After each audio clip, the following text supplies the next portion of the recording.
Coming to you from the city of the weird. Exploring topics from the esoteric and unexplored to dimensions unknown. Shining a light of truth on the darkest corners of our reality. Welcome to the Curious Realm.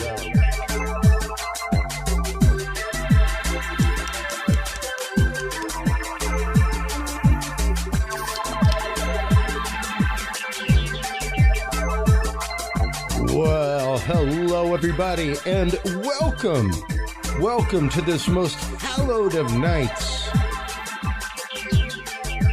All Souls Day, Dia de los Muertos, as it is called in Mexico. The veil is thin this evening. We will be talking about that with our good friend Ann Selene in the second part of the show after a commercial break.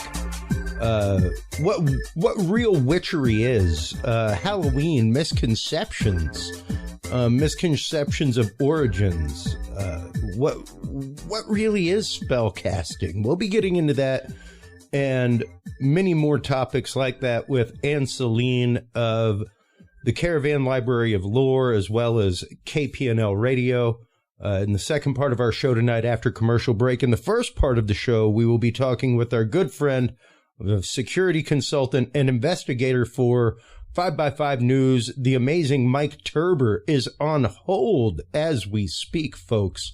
Knowing the fact that we're live, we're here, we're going to be going, of course, through the news of the week. So let's hop on over to the Facebook. News of the week is, of course, always brought to you by the Curious Realm Facebook group.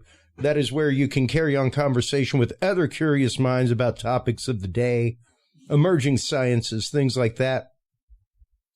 Out of interestingengineering.com, a new magnet-free electric motor needs no maintenance. Now, this article actually came out a few months ago, but for some reason just popped up on my feed, and I decided to share it. Oh, look, there's the live show. Out of SpaceX, TechCrunch, SpaceX successfully launches Falcon Heavy for the fourth time ever. Big news there. Uniquely Arkansas, the Falk Monster Market keeps the legend alive. If you're ever in Falk, Arkansas, make sure to stop on by the Monster Mart. They have a really great little museum of Falk Monster foot casts, all kinds of great things. That is coming to you out of Arkansas Living Magazine. Out of New Atlas, tiny solid-state LiDAR device can 3D map a full 180-degree field of view. Pretty amazing stuff there. Out of blog.physicsastronomy.com, NASA admits Alcubierre drive initiative faster than the speed of light. That is exactly what we will be talking about with our good friend Mike Turber here in just a few minutes. Stop on by, folks. Check out the Curious Realm. If you hop on by Knowledge Vault, Curious Realm /knowledge. The first page there is declassified programs and documents. And if you click on that, as you can see, the first item there is Lockheed Martin mini reactor. And if you click that, you will be taken to the actively released patent. This is fairly new out in the world. You can see it was approved, published in 2018. It was filed for in 2014.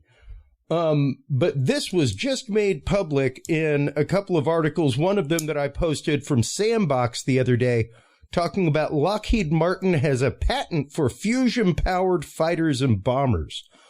We have long sought this technology in the United States. It is not the first time that we have talked about nuclear-powered aircraft. This is the first time that it has ever come out that there is a full-on patent. And that this reactor is large or small enough. I say large enough, small and compact enough to fit inside of the F-16 Fighting Falcon platform from the U.S. Air Force. Now, of course, our good friend Mike Turber is on hold right now. I'd like to play this video of him out at Plant 42. Okay, so what we have here is Plant 42. In the background here, what you see, that building is the smaller building is building 611. That is the engineering building. That's where some of your administration offices are and what have you. Behind it, which you can't see, well, the big building there, I'll tell you that what that is in a minute. But behind it is building 608. Building 608 is where they have the simulations. So all your simulators are in there for flying basically all the aircraft that they make. And of course the big building is building 601. 601 is the main fabrication building. That's where they attach wings and do the main body and all that. And that building there is 855,000 square feet. Great video there from our good friend Mike Turber from 5x5 News. Welcome back to the show. How have you been doing, my good friend? Oh wow, watching that video. Yeah, I've been doing well. Getting ready to transplant myself back to the West Coast again here soon. So I'm working on that and trying to get some things squared up here with the Tiger King stuff and some other things. I've got some couple local investigations that I started while I was here. I can wrap those up and get back to the West Coast. So that's what I'm working on right now. You are always in the thick of stuff, man. And to know that you are still getting Tiger King revelations is absolutely amazing. We've got to do a whole episode on that and get all the updates because, man, it has become such an incredible, it was already an incredible story, but to see where it has come to now, and the things even that you've told me off air, stuff like that are jaw-dropping. Right. It's going to be one of those stories that, in a few years you will be saying, I wonder what happened, or I wonder what's going on with blah, blah, blah now, that kind of thing. And some of the stories are tragic and some of the stories are amazing. Definitely, if you had watched the show, you would not have expected that some of the things that have occurred after the show basically was aired to have occurred. And it's just, it's kind of interesting, and especially from the perspective I have on it with my relationship with Carol and Howard and that kind of being embedded in that a little bit. It's kind of interesting to see it from that perspective because it was kind of a rare perspective to see it. But, it's that with the drone situations going on around the world, the Afghanistan deal. Just so you know, the main group of people that I was trying to get out of Afghanistan are out. They're not all the way where they need to be yet, but we're working on that. So funding is always an issue, and trying to get Department of State approval for stuff is obviously an ongoing thing. But a lot of irons in the fire, and some really interesting stuff I'll tell you offline that just happened 2 days ago that might be definitely show topic worthy. Absolutely show topic worthy. I'll put it that way very soon. So I'll give you a hint on what that is privately. There is rarely a conversation we have on or off air that I don't think is show topic worthy, man. It is just a world of stuff every time I talk to you. Just the fact that, and I remember when you posted this video, and the fact that there ain't even any hiding this building. It's like on the side of a major thoroughfare, and it's just got a skunk on the side. Just pretty like much. loud and proud. This is where your secret money is spent, folks. Yep. That's your Plant 42. That's your Air Force Plant 42, which is kind of mixed in with the Palmdale International Airport. It's kind of odd to go to a place that is probably one of the most highly secretive places on the planet, with very few topping it. Like Area 51 would obviously be in consideration. But Plant 42 is home to, obviously Skunk Works, which is the producer of the SR-71, F-117 Nighthawk, and, all these different aircraft and space technologies. And now we're looking at possible fusion technology. But keep in mind that video that was on the video you saw was just me around Plant 42. I wish I could show the inside part. Which I did do in one of the buildings, but I had to not show that one. But anyway, so the other video I have on the channel there is the video that shows them working on the compact fusion reactor back in 2014 when they first applied for the patent. And when they discussed it, they said that they would have possibly a working prototype in 5 years. Well, that would have put it at about 2019. Well, they got approval for the patent in 2018, but no one really put a lot of emphasis on it because it wasn't clear, I guess, what it meant. Because if you read the patent, you have the patent there, right? Oh yeah. No, I've got the patent right here in front of us, folks. I mean, there it is. The title of the patent is not something that someone would look at and go, well, wow, that could possibly power a plane or this or that. Encapsulating magnetic fields for plasma confinement is the title of the patent application. Exactly. So in true nerd speak, most people would just, slough over that thinking, who knows what that is, but the implications of what those words mean when you put them together are mind-boggling. It is not a game changer. It's a world changer. It's an everything changer. And that's what fusion will bring. And of course, we have heard this for 50 years or more, that fusion is just around the corner. We're 10 years away. Just like the movie Money Pit with Tom Hanks and the guy saying, how long before your house is going to be ready? 2 weeks. And after about 6 months, it's laughable. Yeah. So now when people hear about fusion, it too is somewhat a jokeable subject. Jokeable? Is that a word? Sure. I just made it up. That's a new word. Put it in the dictionary.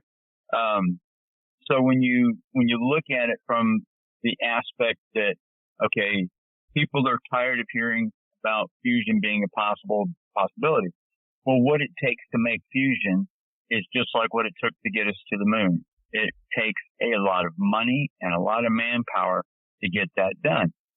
The difference that Lockheed has that has truly turned everyone's head is the fact that most types of reactors, fission or fusion or whatever, are lucky to get 1 to 5% efficiency. Out of the reactor. This reactor, its efficiency will be 1, which means 100% energy efficiency. That's just unbelievable, but that's what their patent says. Of course, we've seen some patents recently that we would also think were unbelievable, like the Salpeus patents that the Navy acquired, which effectively would be a Tic Tac, if you're looking at it that way. But, back when I looked at Lockheed Martin as a possible suspect for building the Tic Tac, if it was truly a actual flying object that we controlled, I was looking for a power source, and Jack Sarfati and myself, we were, when I did the show with him, a couple of shows actually, we discussed the power source for the Tic Tac, and he said he could power it with a 9-volt battery. And of course, I was looking at it as, that's not possible, but a viable power source would have to be a fusion reactor or something that's attainable. Yeah, that's what's been said for the longest time, is that you would have to have the power of the sun to warp space and time, to make an object disappear, to produce these kind of, quote, quantum effects inside of a material. Exactly. And a fusion reactor might not even be enough to even do that. But it's going to be the most, the best thing we have going so far as being able to produce energy. And it's the number one, it's the holy grail of energy. It literally is the holy grail of energy. And that once we are able to produce fusion longer than 5 seconds, we will, and it be, more energy out than what we put into it. That is your game changer there. It looks like Lockheed has either done it, is very close to doing it, because when you file for a patent for something, you have to have a working model. Some form of working prototype or complete description or something that you can pass off to the attorneys at the patent office as something that is a viable, actual possibility that it could be made. Keep in mind, like Salpeus, one of his patents were kicked back, but the Navy actually called, I think the head of that group in the Navy called the patent office and said, not only is it possible, we have a functioning, prototype, which kind of blew my mind. But that's essentially where we're at with this patent, and which is weird because 2 years ago when I first put that video out, it didn't, you don't really get a lot of hits from it because people don't really know what the implications are. But I think this is probably going to shake it a little bit more. It's going to get a little bit more mainstream, and we'll see exactly. Another aircraft just took off from Afghanistan. That's what that was. So what we're looking at here is a object that is a machine that can fit inside the fuselage of an F-16 and power the turbofan engines of an F-16. That is amazing. And I think it's 50 megawatts of power is what they're looking at, but 100 megawatts of power can power a city of 100,000 people. Yeah. That's crazy. So that's where we're at with this thing. And if, when you go back and you look at nuclear powered aircraft is not new. This is soon after World War II, we became enamored with a lot of practical applications on how we could use the nuclear energy that we basically just figured out for that war. When they dropped the bombs on, Hiroshima and Nagasaki. Yeah. And so now they took that energy, creation device and shrunk it and put it in a plane. The EB-36, I believe it was a B-36 bomber that was, or HB, was converted to actually run off of, nuclear power, but it had like a 1 megawatt, generation. It wasn't enough to run the aircraft, but it was enough to prove if it was viable or not. Yeah. So that plane flew. But with a lot of lead, 1 foot glass, that's how thick the glass was. The lead glass was in the cockpit was 1 foot thick.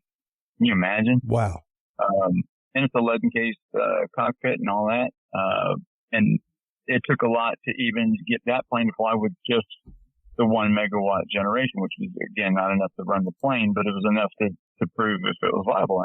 So as soon as that plane lands, they had to park it over its bomb bay door had to open up. They had to drop the nuclear, power plant into a underground facility, lock it up before anyone could move around that plane.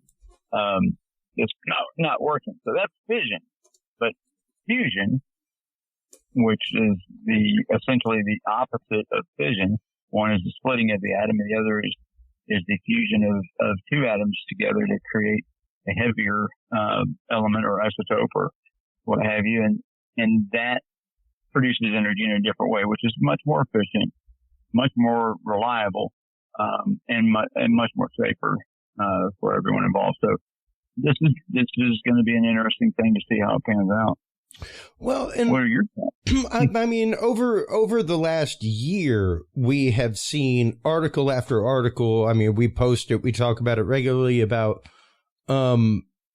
fusion reactors in China, other fusion reactors that have actually hit the point of, temperatures of the sun.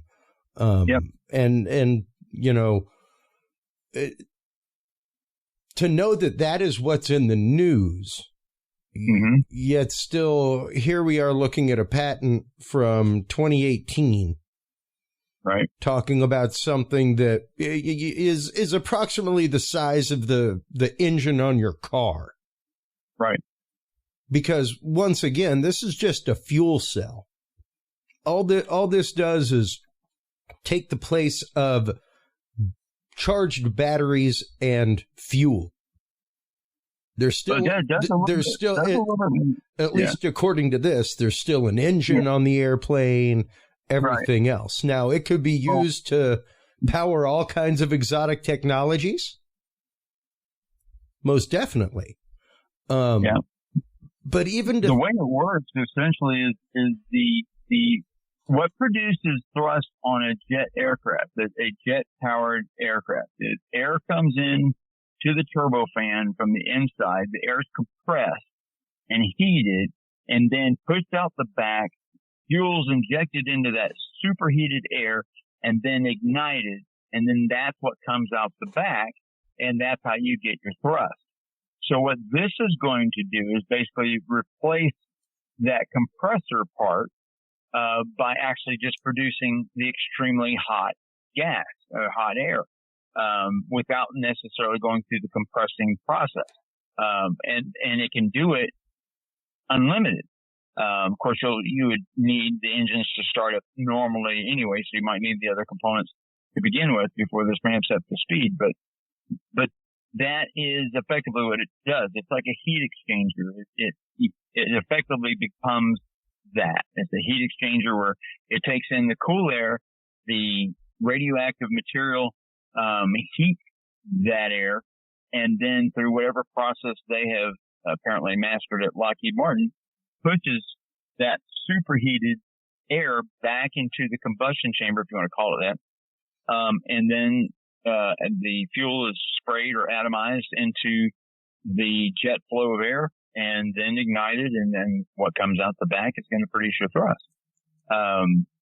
So this power plant would be central, like on the central fuselage, but would send that superheated air to both power plants. Like a F-16 is a single power plant, but there's, if they modified it to fit whatever aircraft they want, F-18 for standard Navy, what have you.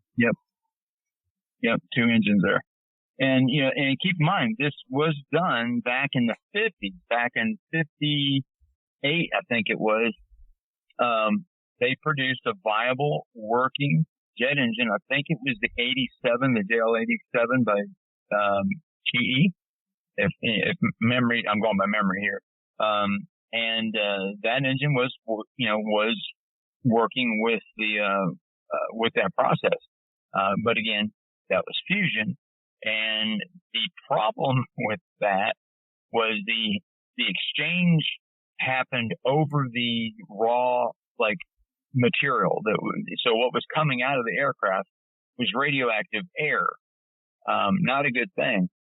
This system is more of a closed loop kind of system, I guess, to a degree. Whereas the heat exchanger is being heated and then that in turn heats the air. Which sounds like a simple thing to do, which, just from the process of, don't heat the actual air with the actual material, have it heat something that heats something else, much like we do at nuclear power plants where we have the water that's heated and that turns to steam turns to turbines make the electricity.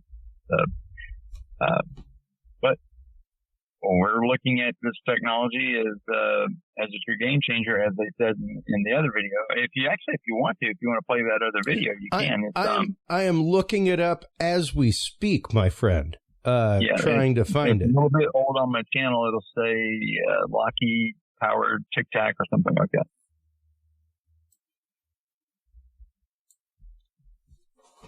But the patent, keep in mind, back when we looked at several other patents, like the Navy patents, the famous patents from Sal Payas, there was a lot of questions, a lot more questions than answers that came out. Now, I did see his, interview that he did with Kurt, Jamungal, I think that's his name, at TOE, which is, can't remember what the house is for. Theories of Everything. That's what it is.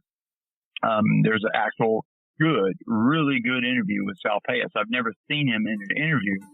In this interview, it was actually pretty interesting to have him. You got it? There. Let's see it.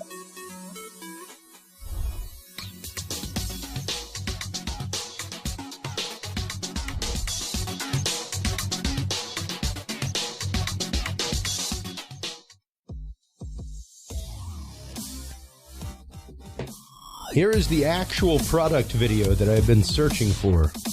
Yep, that's it.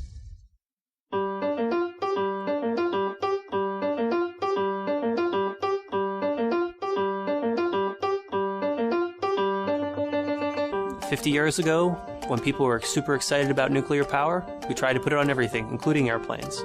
There were some big operational issues. It wasn't safe. Fusion is a much safer option. A next generation of airplanes that doesn't rely on fuel and can just stay aloft. Unlimited range, unlimited endurance. That's what nuclear fusion can do for an airplane. And for those of you listening, this reactor that he's working on presently in the lab is probably about the size of a college mini fridge. The one behind it is maybe about the size, oversized SUV size. They can overcome their mutual repulsion and collide, fuse into one piece. When they do that, they release a lot of energy, 1 million times more powerful than a chemical reaction, for example. What we're trying to do is control that reaction here on Earth. We put it in a magnetic bottle that can contain the high temperatures. You need hundreds of millions of degrees. We can release in a controlled fashion that energy. We think we have a very robust strategy going forward that has potential for success. What this concept does is it's a high beta concept, which means we use a high fraction of the magnetic field pressure. We use all of its potential. And that means we can make our devices 10 times smaller. So instead of something the size of a building, we have something the size of a large truck. The small is the reason we can do this quickly. If something's small, you can build up momentum, you can develop it fast. It doesn't take 5 years to design it, it takes 3 months. We can design it, build it, test it in under a year. We can do several of these cycles, and we think we can get to a prototype in 5 years. Every time you do plasma physics, you learn something new. And that's why this is a high-risk, high-payoff endeavor. That's what we're doing here, is testing that concept out to see if it really holds the promise that it appears to. And as a defense company, our increasing mission is to enhance global security, and this is how we do that in the energy realm. The world already does 40 gigawatts of gas turbines a year. The gas line going into that gas turbine, we're going to replace that with a heat exchanger coming off our fusion reactor. We basically use the gas turbine infrastructure completely. We partner with one of those companies, and we ship fusion-powered turbine plants around the world, and we expand that technology. Gas turbines are a huge improvement over other technologies in terms of climate change, but they're only a 50% improvement. We take it all the way. So no emissions, safe operation, proliferation-free. That means we can ship it to the whole world with a good conscience. Now, the old promise of atoms for peace was a noble one, but ultimately flawed because the technology wasn't right for it. We can achieve that grand vision and bring clean power to the world. The true atomic age can start. 10 years, we have great military vehicles. 20 years, we have clean power for the world. This isn't online by 2100. This is online by the time I can't even retire after we finish this. No, I still have to find another job after this is done. And that is the scale of rapidity with which this technology moves. That video, once again, folks, was 2015? 2015. Yeah, 2014, 2015, in that range. Yeah, exactly. And the patent was applied for, I think the original one was late 2013 or 2014, in that range. And then it was approved in 2018. Kind of quietly, no big deal, no one really. I mean, it caught my eye. And how often do you see Skunk Works? Like I've got it paused on the logo. Like here's our product video. Here's our sizzle reel of the technology. Exactly. Not something that you would see them pull every day. And that is technology that is pretty up there, pretty out there. And for them to say back in 2015, like he said, I'm going to have to find a new job when this is done. Now, there's several key aspects to the patent that are probably, I honestly have not seen the patent since the approval. I've seen it before then. I'm assuming it's pretty much the same. But there are certain processes that the containment of that energy. Keep in mind, this is going to produce a temperature hotter, not as hot as the surface of the sun, which is only in, let's say, 10 to 5,000 degrees, but millions of degrees inside that small chamber, which is probably no bigger than about a football, or maybe a little bit larger than probably like anywhere from a football to say a 55-gallon drum, and that range is what you're looking at on the screen right now. And that's those two circles there are essentially high-powered magnets that can control the plasma, and those two things pointing into it, can't really say what they are, but we'll just say that it's a very radical version of a laser. Sure. Using lasers as part of the confinement along with magnetics is pretty much is where the technology is. Now, some of this technology, there's a company called EMC2, which is EMC squared, at which the Navy had put a lot of money into just before Lockheed pretty much kind of took over that process. Yeah. But and the race for for who could come up with a viable fusion solution.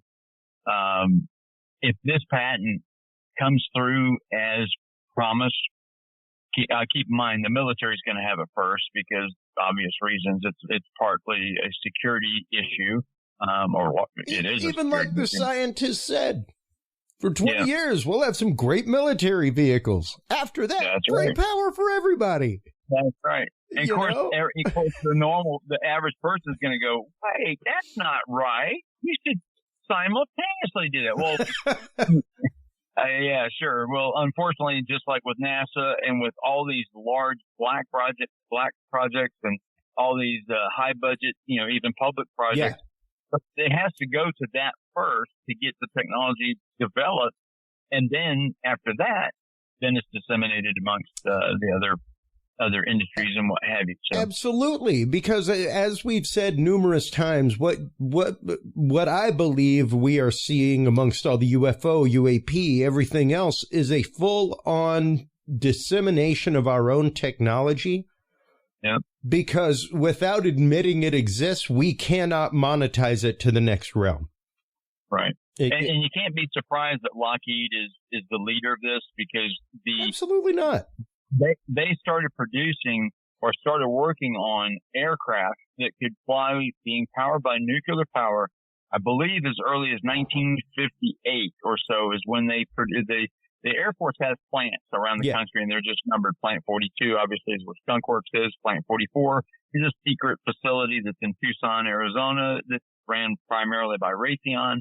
Good luck finding that on any map anywhere. But yeah, that's Plant 44. And Plant 67 was a plant that began in Dawsonville, Georgia. It's about 10,000 acres. And that was a facility where they were testing a lot of things as to what would this nuclear energy do. They actually irradiated the forest around it, where no animals, nothing was living there for like a square mile around this place. And now I think it's a park now, or a forestry reserve or whatever it is. But that's just outside Atlanta, which is where Plant 67 was. So they've been doing that since then. So they have a lot of background knowledge on producing this stuff.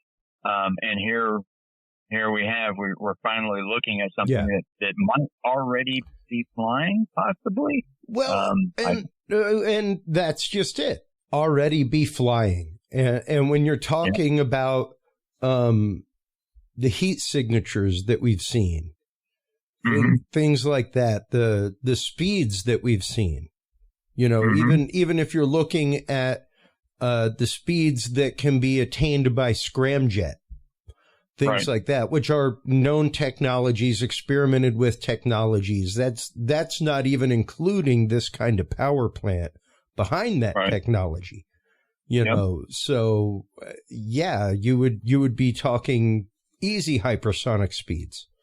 And power is everything. I mean, if you look at a nuclear powered aircraft carrier, the amount of room of the equipment that's necessary to run that ship and a submarine is enormous. It's maybe about a third of a submarine ship is devoted to that nuclear power plant.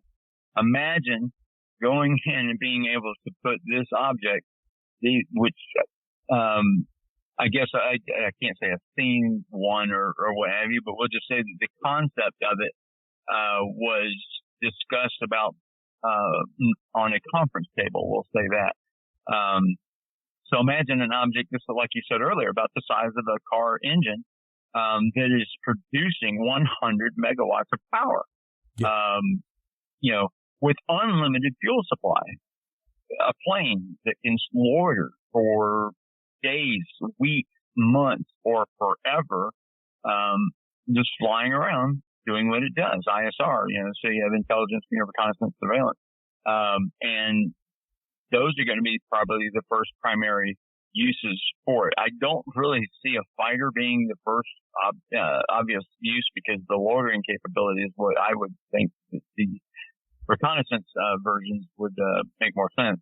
But they did say the size of an F-16, could carry that power plant, which might be a clue as to what the test bed might be. Yeah, absolutely. And yeah, I've been A-B'ing the whole time the picture, the still frame picture from the video of them actively handling the ring that's inside of the ring.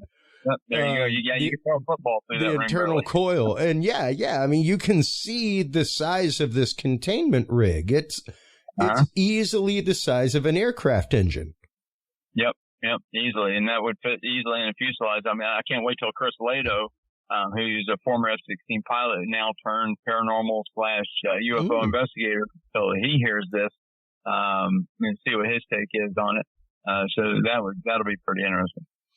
Well, and, once again, folks, nobody's saying that this is, I have held the whole time. I don't think that any of the videos that we are seeing are, that have been declassified now, are alien technology or alien in origin. I have held the entire time that it is our technology, that we are A-B'ing it, red team, blue teaming it against our own known quantitatives like passive radar, things like that. It makes a whole lot more sense. It makes a whole lot more sense as to why Air Force officials, the people in charge of the F-16 platform, would be hopping aboard a naval carrier. Oh, yeah. Yeah, that's an area of contention that is. It's a big one. It's one of those things. Oh, it's a big deal to have, not an opposing force, but to have another entity, another armed service come into your armed service and remove, all of the data and what have you. But they were accompanied by a couple of plainclothes people, that were from a specific company. Which company, I'm not 100%, but it's either Lockheed Martin or Raytheon. I believe it's one of those two. That came with them, because they had their hands in quite a bit of all of the equipment that was utilized to fly, to record, and to basically manage that whole theater, or not necessarily theater, but the training area. So there's a lot of things where this stretches out into, where you have to wonder, okay, when did their first prototype start working? They said they would have one within 5 years. Well, that would be 2019, which puts it past all the videos that we've seen, like the 2004 Nimitz, 2015 on the Roosevelt. Yep. But some of the more recent videos, who knows? I don't think this technology is in any of that. I believe a lot of that's prosaic, and also, even though this would be prosaic, but probably not this. But the power plant, I think, giving the ability to loiter is going to be one of the primary things, and to have a small power plant going to a vessel that otherwise could use that area to hold more weapons, which is going to be something that the Senate Appropriations Committee and Intelligence Lore Committee, all these different committees that look at what is going to be funded, they're going to say, wow, we can put more missiles on a submarine just by shrinking the size of the engine. Yeah, there's your HB-36, I think. Yeah. It's an amazing thing. And keep in mind, this is 2,000% more efficient than anything that has been proposed or has been shown before, meaning going from 1 to 5% to 100% efficiency.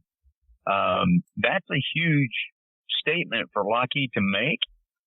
And they would not make that statement if they didn't feel they could back it up. Lockheed is not some upstart company that's coming out trying to make a name for themselves, and they say some outlandish crap just to get their name out there so investors could pump some money into them. So, they don't need that. They're a multi-billion dollar company, probably definitely in the top 3 for the military. And it's amazing the things that they already made and have made. There's Project Pluto. That's for SLAM missile right there. Yep. So nuclear powered ramjet engines basically superheat the air as it comes in. You can make a ramjet with a mason jar and a screwdriver and a bottle of heat, which is that stuff you put in your fuel to get the water out of the lines and stuff.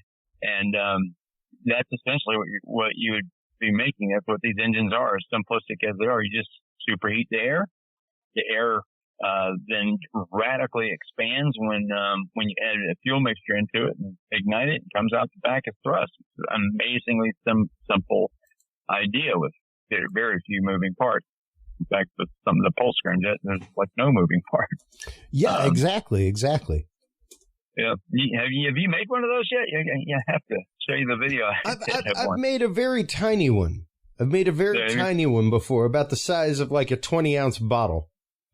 There you go. That was about enough for me to be like, okay, I shouldn't be playing with this. This is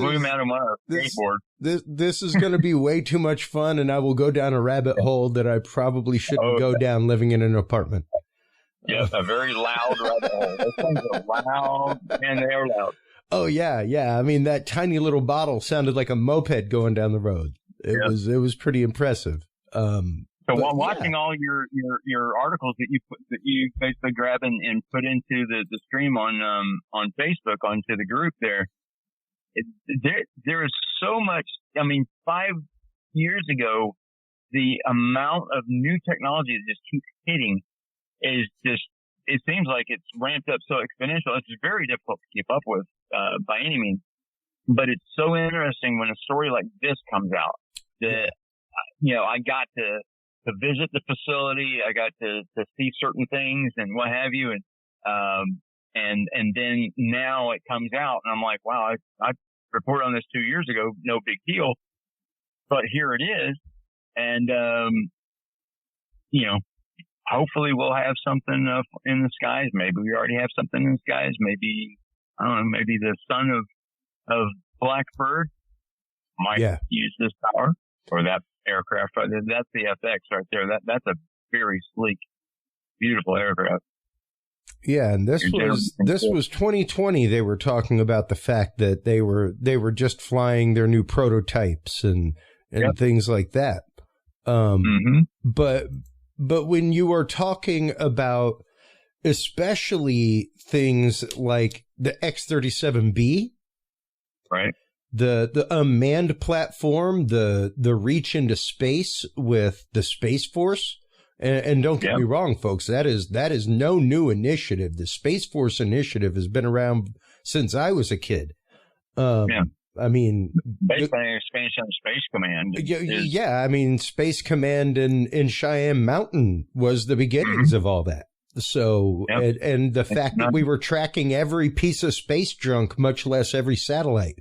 Not many people know that we actively, since before the creation of U.S. Space Force, actively had like Sentinel satellites that went around and verified the fact that, hey, this satellite's doing what it's supposed to be doing.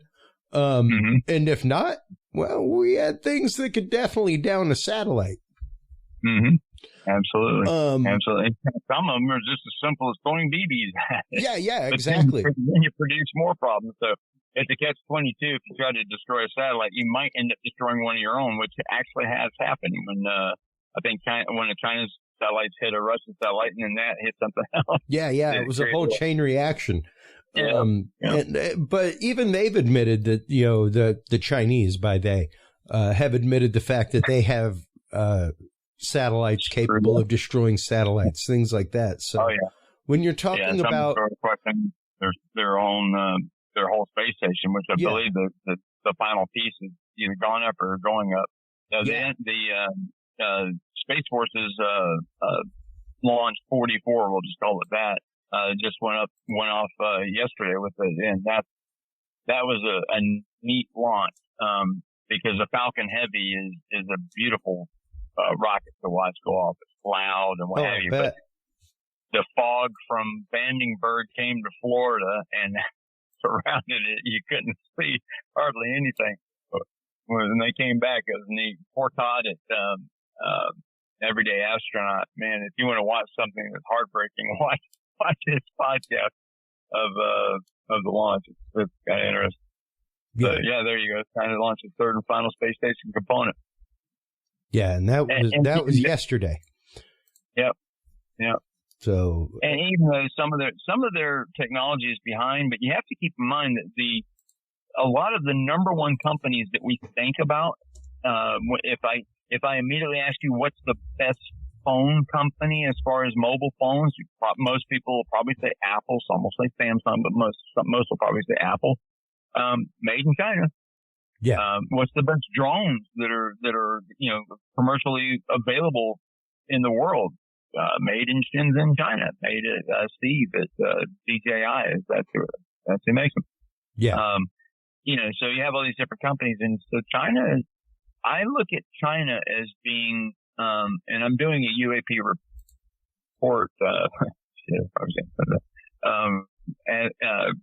This evening and some into tomorrow that will discuss Russia versus various other countries, and China is definitely the contender, whereas Russia has some very old technology. They lack the ability to get some of the updated chips and things like that.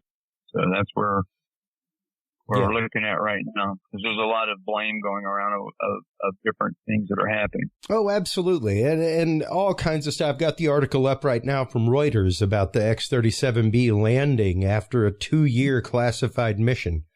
And when you wonder what these technologies, aside from exotic technologies like invisibility cloaks, hypersonic travel, warping of space and time, things like that, all things that our government has actively put money into researching. There's a reason why they read people like Hal Puthoff and stuff like that onto everything.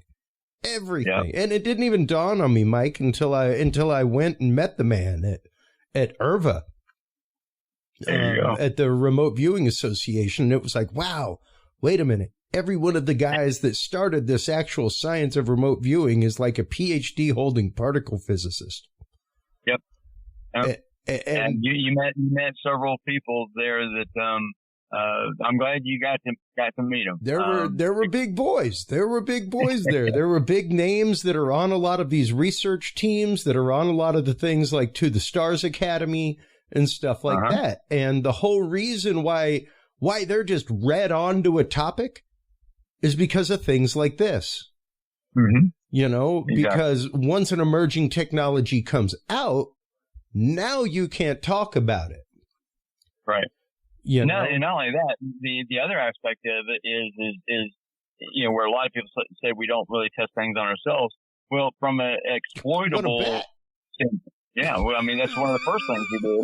It's like hello. The first thing we do is we try to exploit it ourselves. We try to see if we can hack it ourselves or what have you, depending on what the technology is. And remote viewing might be one of those. To literally think, Mike, and I think this is the short-sightedness of a lot of people whenever you're talking classified material, classified technologies, classified programs, to think that let's just take it back to Have Blue.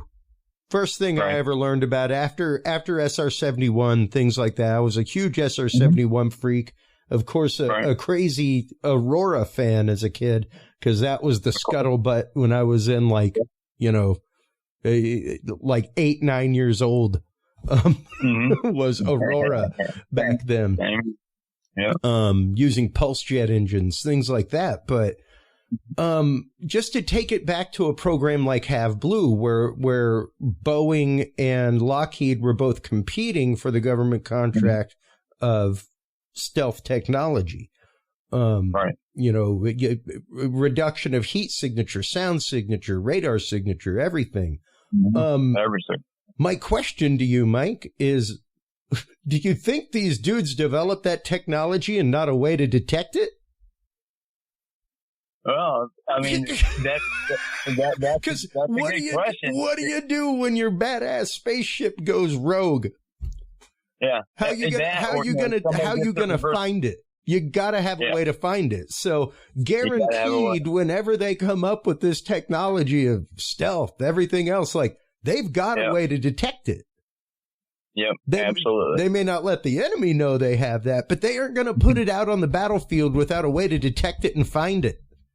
Yep, you can't make something that moves it totally invisible. You can make it invisible to the eye or to a certain spectrum or a certain radio spectrum. Whether it be you a can visible bend spectrum, light around it, but you'll see the objects behind it moving. Exactly, and you'll also see its interference with something. And in my case, one of the things I was read onto and worked with was MAD, which is magnetic anomaly detection. And any object that moves through any media, whether it be water or whether it be through the air, is going to produce some sort of electromagnetic signature, which you can actually determine what that aircraft is and track it. And then in the future, if you see that same signature again, you know what it is. Yeah, but that also and passively so. Yep, yeah, true. Passively so. Yeah. So there's a lot of technology that's coming out, which is super interesting. I mean, it's great to see it on paper here. I don't know how much of a delay we have with the podcast here. But the patent application is approved as of obviously 2018. And the types of aircraft that can be envisioned that this would work with, keep in mind, they were looking at a aircraft carrier in the air, like literally aircraft carrier, and with 1,000-foot wingspan, 800 member crew, things like this. That was back in the day. Of course, that was canned, but these things start becoming viable again, where you now have the power to do what you need to do. I think the thing needed like 127 engines or some ridiculous amount of engines. Now it might need just this thing, or a couple of them, something like that. It's, a flying cruise ship, If you have a flying aircraft carrier, that immediately comes to mind as a flying cruise ship. That would be so cool. Yeah. Well, and even right now, I'm showing on screen one of the last things that we've talked about, the patent for the laser-induced plasma for infrared homing missile countermeasures. Even the technology for that, even the technology for a plane-based laser platform. Mm-hmm. You would have. You and I were talking about that years ago. Sure, you could use a lithium battery the size of a Tesla battery or something like that. You'd get like 3 shots out of it. Yeah. If it's powerful enough to burn through, because otherwise if it doesn't have the megawatt power or milliwatt power rather, or megawatt to literally go through the titanium shell of an aircraft or of a missile immediately, it's got to stay on it and stay on it and stay on it. And keep heating the same spot in order to get its general effect that it's trying to get. However, if you have a massive burst of power behind it, something on the order of, I don't know, a very, very tiny nuclear reactor on your airplane, you could absolutely power a laser-based weapon platform that is stunningly powerful in short bursts. Right. The first objects that you'll see being created will be objects that will utilize the heat aspect, the heat energy generation aspect of it. The next behind that would be obviously what you're alluding to, which is the ability to produce a massive amount of power, which would stretch into your electronic countermeasures, the electronic warfare arena. That whole thing opens up so many doors of opportunity. that previously, when you would look at it and say, wow, we could do that, but the power source would be larger than the plane that would carry it. Yeah. Things like that. Well, so like a gallium arsenide. And very interesting to see the publication dates of these. February 15th, 2018 for the magnetic field plasma confinement, and February 6th, 2020 for the infrared laser homing countermeasures. There you go. So yeah. And even whenever you start going through down bottom and reading the inside the mini reactor, some of the associated technologies that could come of it, or that it could be connected to, it's pretty remarkable. Absolutely. Yeah, it's just like coming out with the next holy grail of batteries. Like we've been promised the graphene batteries, which are just now starting to trickle out. As making the efficiency of whatever it is you're making so much better. Yeah. Lockheed just hit the ball right out of the park. I mean, you can't get better than 100% efficiency. I mean, it's just, maybe you can, maybe there's theoretically you can do 110% or whatever, but, it's over, so to speak. If that's it, they've nailed it. That's going to be a huge moneymaker for them. But, hopefully it'll get into the consumer / civilian side, quickly enough to actually produce a change that would make an effect, for everything, like including global warming in our lifetimes. I think that would be cool to see before I go, before I check out. So. Oh, yeah, absolutely. And I mean, it says right here, this is compact enough to be mounted in or on a vehicle, such as a truck, aircraft, ship, train, spacecraft, or submarine. Some embodiments may provide a fusion reactor that may be utilized in desalination plants or electrical power plants. Other technical advantages will be readily apparent to one skilled in the art from the following figures. Wow. To one skilled in the art. And I guess that would be one skilled in the art of all these things listed on the side that are associated technologies, like resonant heating of platinum on antennas, plasma heating with radio frequency waves. There you go. And yeah, just thinking of the exotic technology that it took, once again, radio heating with, or plasma heating with radio frequency waves, things like that. Active cooling of structures immersed in plasma. Yep. And then, there is, where was it? I saw one about, beams. Directed energy conversion of fusion plasma energy via cycles. Man, some of this they sure dance around what they're actually trying to say. Yeah, well, and it's one of those like, oh, hey, yeah, we use this technology, we use that technology. There it is, plasma heating with neutral beams. Yeah, right, and keep in mind the first two letters of phaser. Yep. Plasma heating. Yep. Yeah, absolutely. So we might have a phaser coming. And when you go back and start looking at the design, it shows you that plasma heating and everything else. So. We get in trouble. And there's the two beams right there, the heat injectors, like what we were talking about. That's why I brought that back up there was the beams. The beam that technology. Yep. So, just interesting to see all of the things that pop up, all the things that come from this. Are they called those heat injectors? That's those two. Yeah. Heat injectors. So I guess technically you're injecting heat via a beam, via a very specific tuned oscillation of a beam. Like that wasn't called that when I saw it. Absolutely. Wow. Like makes perfect sense. They're injecting heat. They're lasers, whatever you want to call them. Maser, laser, phaser, taser. Yeah. So we're going to run out of asers. It's always interesting talking with you, Mike, because the way that all of this technology talks together, works together, is really based on each other. I think it's short-sighted of a lot of investigators and a lot of people out there to not explore these things, to not, I guess, have them on their radar. You know, even the idea of that laser chaff system that we've talked about so many times, that interestingly enough, every time you see a video declassified, it seems as though it's a forward-looking infrared pod. So,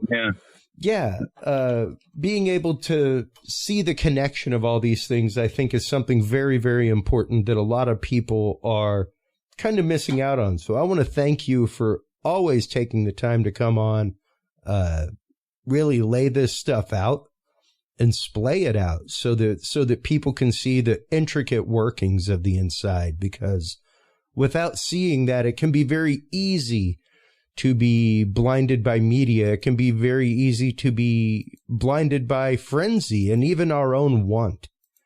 You know, like I know you, like me, are a believer of believers, man.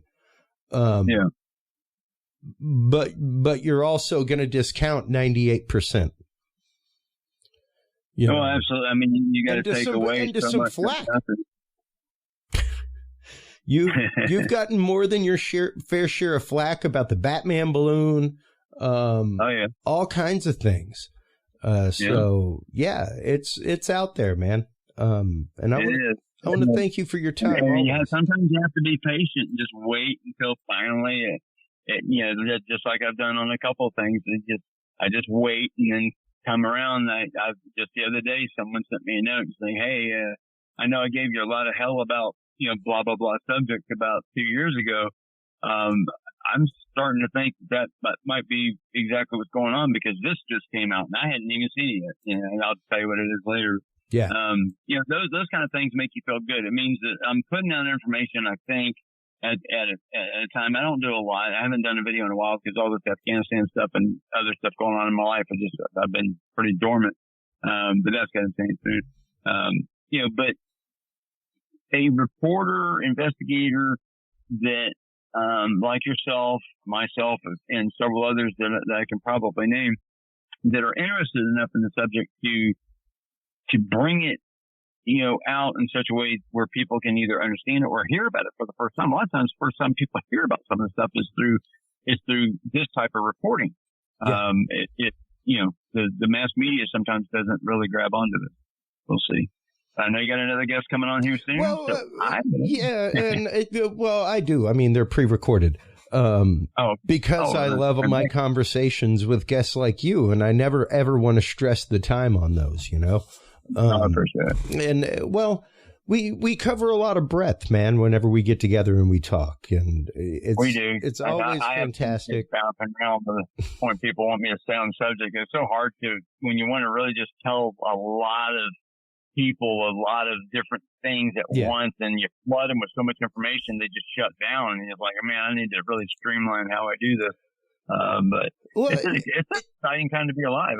It's hard, so man, because there is so much. There is so much out there. I sometimes, like not too long ago, just this last week on show site, one of the guys that I was working with was sitting at another lunch table, and I was sitting there, and a buddy of mine was with me, and he was like, "Your ears just perked up, didn't they?" And I was like, "Yeah." I'm just sitting there, fly on the wall, listening. And then somebody goes, Chris Jordan has a show that talks about stuff like this. What do you think, Chris Jordan?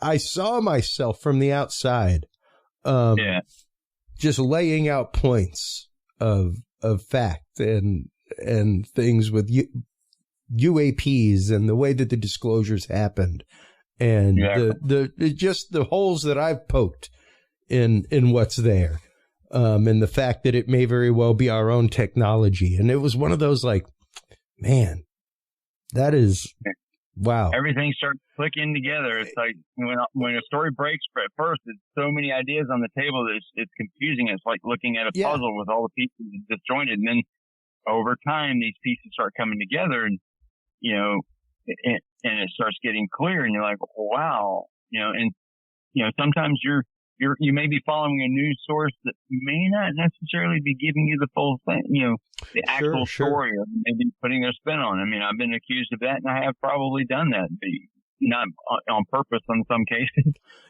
But that's how it goes.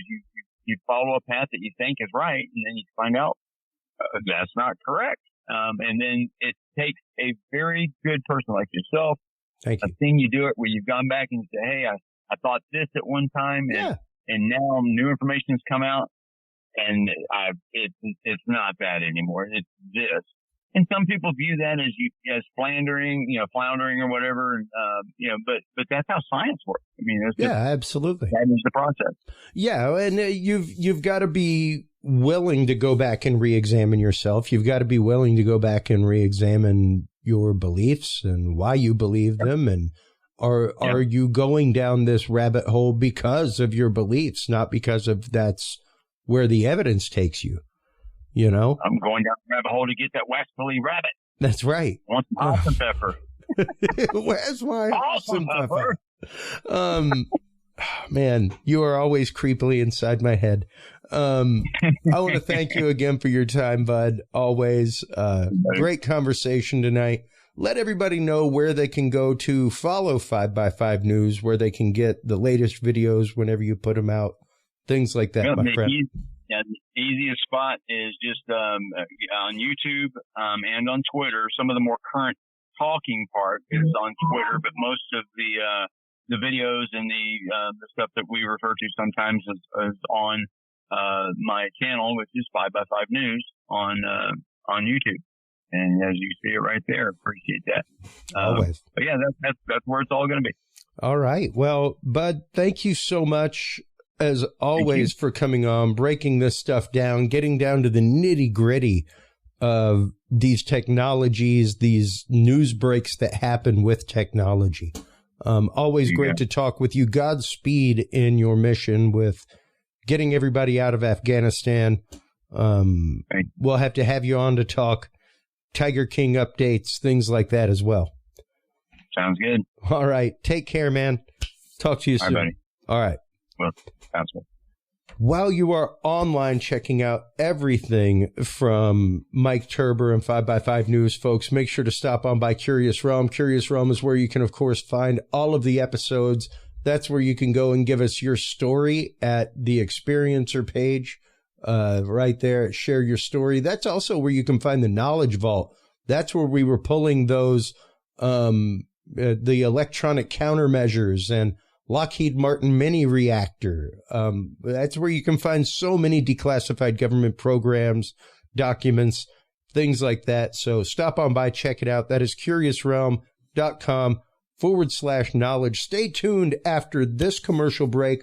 So happy to be welcoming back the amazing Ann Selene. She is the host of the Caravan Library of Lore podcast.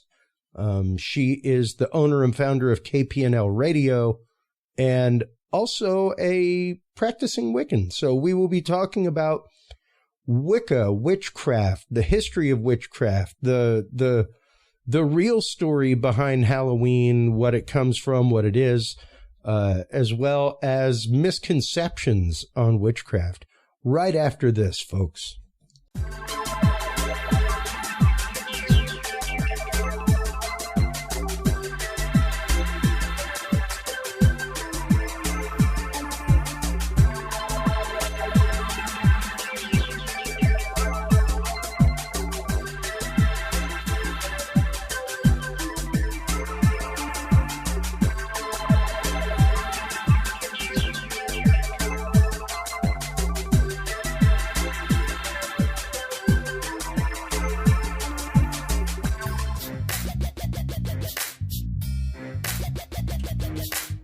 With the rise in attention to the health benefits of cannabis and cannabinoids, including CBD, True Hemp Science has become one of the premier providers of full-spectrum CBD and CBD-related products.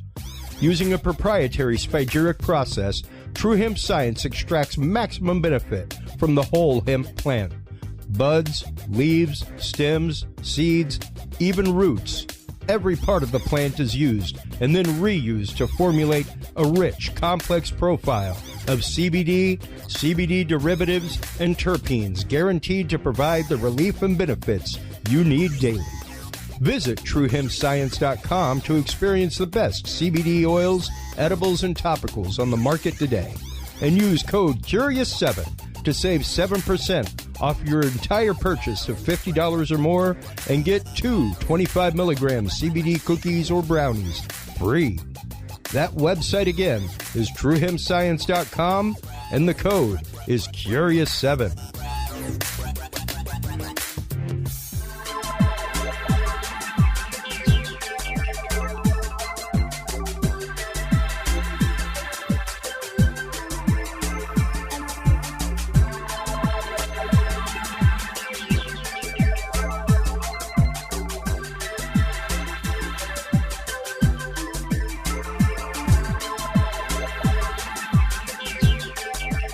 The Curious Realm Podcast is your source for the latest and greatest news and events in the world of the paranormal, esoteric, and forbidden knowledge.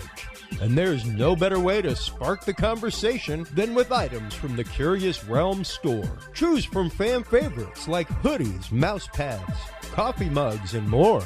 Buy books and items from your favorite Curious Realm guests. Get your hands on the latest gear for paranormal investigations and experiments we discuss on the show.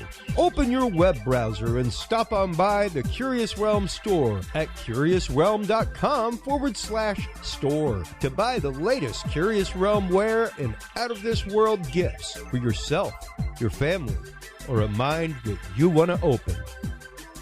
That website again is curiousrealm.com/store.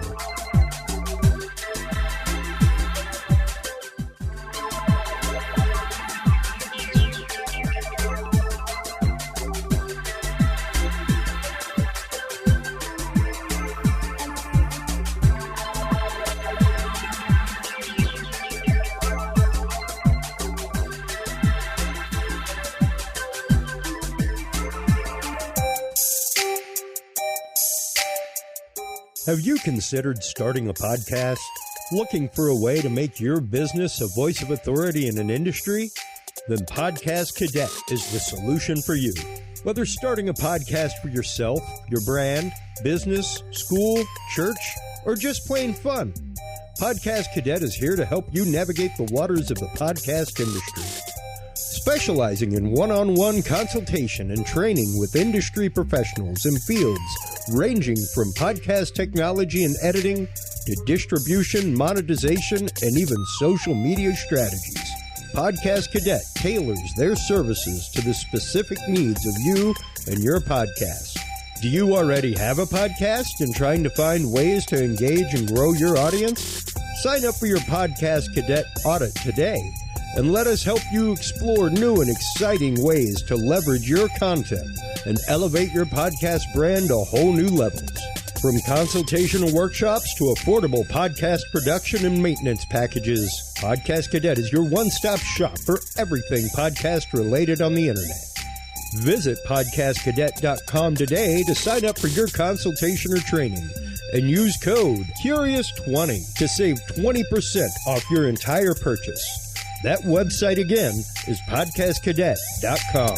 Well, hello, everybody, and welcome back from break. Thank you so much to our sponsors, as always, especially the amazing Dr. Kimberly McGeorge with The Secret of Everything. Make sure to stop on by, check her out. She is your source for online consciousness expansion exercises, readings, property clearings, things like that. Thank you so much, Dr. Kimberly, for your support. We do need to have you back on very soon. In this segment, I'm very happy to welcome back the amazing Lady Ann Selene. She is the author of Aperture in the Veil. We will be talking about Halloween, the topic of Halloween, where Halloween really comes from, what some of the understandings and misunderstandings in society are, especially when it comes to witchcraft, the occult, and their tie into this holiday. Welcome back to the show. Ann Selene, how are you doing? I'm wonderful. It's an honor to be back. Thank you so much. Absolutely. I thoroughly enjoyed our conversation at the Texas Bigfoot Conference about a month ago. It was great hanging out with you all weekend. Your energy is absolutely awesome. And when it came to this topic, I was like, you know, I would love to talk to somebody who is actively involved in the world of magic CK, the practice of magic. And you yourself are a magic practitioner. Tell us a little bit about how you came into the world of practicing magic and the lifestyle that you live with it. Oh my goodness. Well, we're going to go way back. I was a child. I was probably, I want to say around 10 or 11. And I remember traveling down to California with my father. And I think we were in Old Town Sacramento. And there were these really cool buildings. You know, they were old Western type buildings, and they had those wooden sidewalks that you'd step up on, and it just felt like you were completely transported into the past. And so I was peeking in these different little shops, and there was one that had all kinds of different, they had candles, they had books, they had incense. I mean, it was, of course, it just drew me in. Now, up to this point, my life had already been one of high strangeness, because I had had experiences from my very earliest memories in regards to shadow entities and hauntings and ghosts and what I would later learn to be like psychic abilities. And so the very first book that I picked up, it just kind of called to me. There's this beautiful tree on the front cover, and it said Wicca, you know, across it. And being somebody that I love nature, I love being out in the forest, and I was like, okay, I'm just going to get this one. I don't know why. And it was really big. It's a thick book, and it had everything in it, from meditations to different spells to, you know, I mean, you name it. And so that was my first like book on magic. And I remember practicing some of these things as described within the pages. The first ones that I did, of course, were a meditation. And I always had results. I always felt like when it was talking about reaching your spirit guides or your spirit animals, you know, and so I thought, okay, well, all of this works. So I'm going to try this candle magic stuff. And I remember, and I feel so bad about it, but yet I laugh.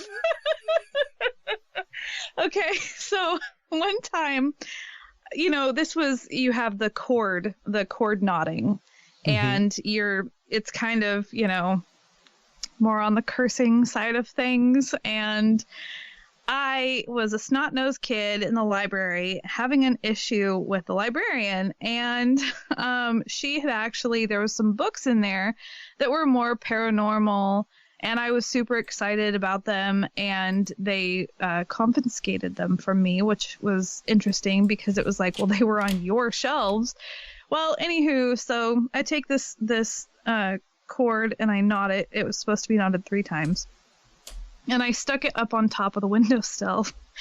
And so we go about the day, and I just wanted the books back, really. But I hear later that the librarian's tires had been slashed by another student. Oh. And the reason why, though, was because her vehicle and this other high schooler's vehicle were identical. So the kid was actually trying to get back at another kid, but he ended up actually doing it to the librarian instead. Wow. And who knows if that had anything to do with what I did. At that moment, it certainly did. Right? Exactly. So it was kind of like, whoa, all right, maybe I need to be a little more careful here. And, you know, so I didn't necessarily do anything like that ever again. Now, you know, especially like as I grew older, then I ended up in healing group. And in healing group, I was learning Reiki. I was learning how the energies worked. I was learning how to channel.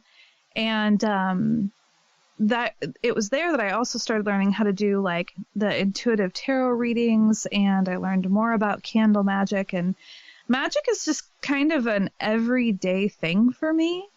Like for instance, because it's all about intention. And absolutely. Right. So if you're in the kitchen, let's say, there is no fighting in my kitchen. None. There is no negative energy that I will allow in my kitchen. Because if you're sitting there cooking your food, and let's say you're pissed off and you're just, stirring your whatever, and you're just putting that negative energy into it, you're going to consume that energy. And you're putting it into you in multiple ways. So I tend to, I'll play music, I'll be dancing around, I'm happy, I'm, and I'm really trying to make that whatever it is that I'm making, you have that extra ingredient of positive energy and love. Yeah. And I really do believe that it makes a difference. It absolutely makes a difference. It makes a huge, massive difference. And for the longest time, and I've helped people, musician friends of mine, podcasters, things like that, build a space for their art. And the one concept that I bring to them all the time is the ancient concept of the hearth. And the fact that there was at one point a goddess of the hearth, and you welcomed the muse and the goddess of the hearth into your home, and you built a space for them. What they liked, right. What moved you to welcome them. And it really was a point of intention in your home. You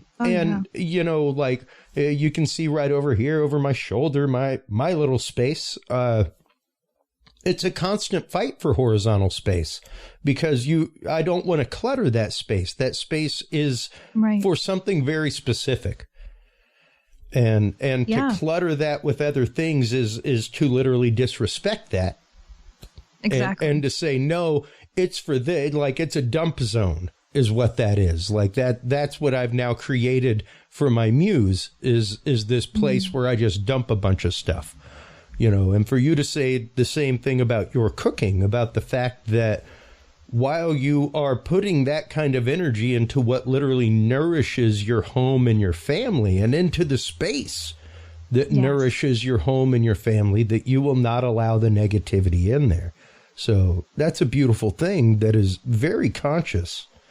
Thank you. Well, and you mentioned a second ago that you don't necessarily practice magic, you live magic. And it's an interesting concept because once you kind of get used to the idea of manifestation and daily manifestation, that is really the key there, because a lot of people think for some reason, and not even for some reason, this is what they have been taught, and this is where I guess the lesson of this episode really begins, is the huge misunderstanding of magic and witchcraft to begin with, not only historically, but religiously, and the true persecution of what took place after the publishing of the Malleus Maleficarum back in I guess that was the 1500s.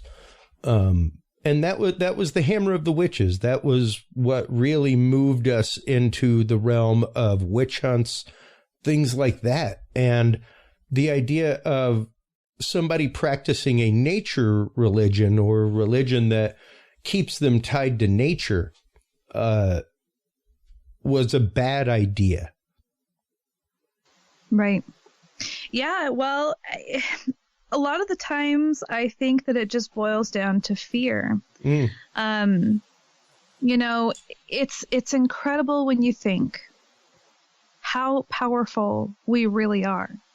So there's a book that I read, and it was something along the lines of The Perils and Opportunities of Awareness by Anthony DeMello. And I remember reading in there that he said something akin to, you can't make me mad. I choose to be mad. I have the ability to choose every emotion that I feel. And from there, that really stuck with me. And I really sat with that and I was like, okay, how much of a choice do I really have? Because I was pretty young when I read that. Sure. You know, but it always stayed with me. So then from there, I had begun learning about how, you know, you can view something in one way, but if you choose to look at it in another way, your entire reality, your perception completely changes, and you can go from having a good day to a bad day. You know, for instance, let's say I'm traveling out to Texas and my plane is delayed.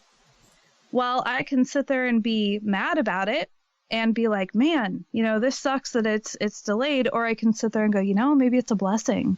Maybe I'm avoiding something in traffic once I'm there, you know. And so when we take responsibility for our emotions and we really look at how powerful we are, that we can produce these outcomes, you know, and I talk about it a lot in my book as well. I'm where I'm at right now because of the power of manifestation. But it's hard for people to kind of accept that, because then you also have to do a lot of shadow work.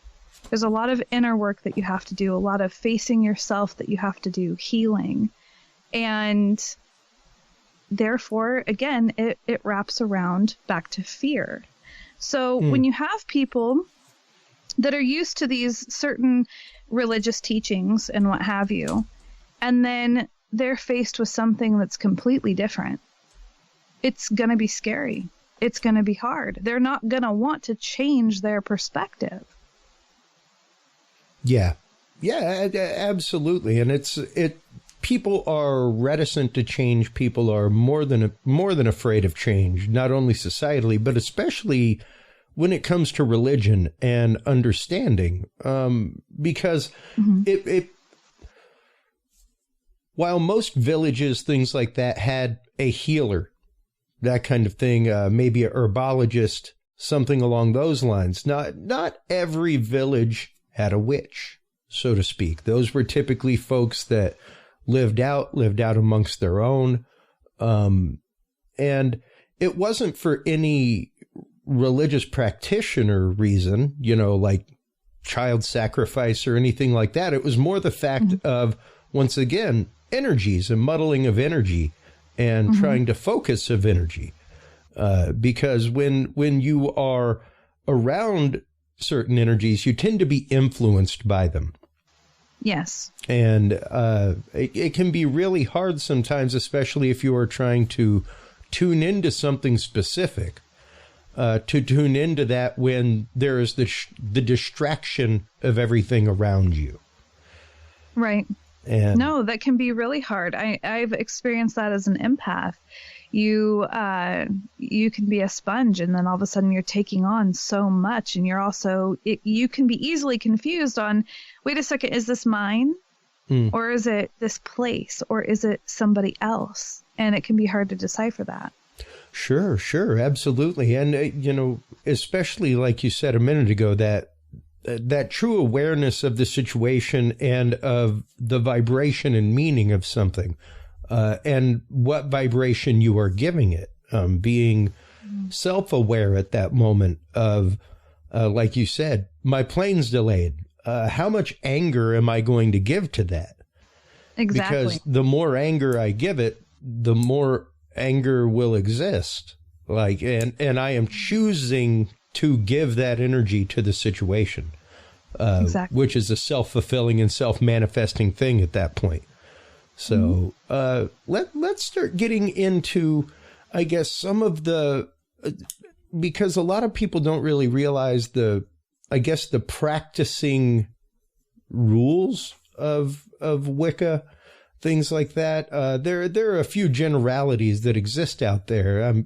Of course, there has been the whole kerfuffle as of late with Hocus Pocus 2 coming out. and I think that really explains a lot in a modern day context where our fear of witchcraft comes from.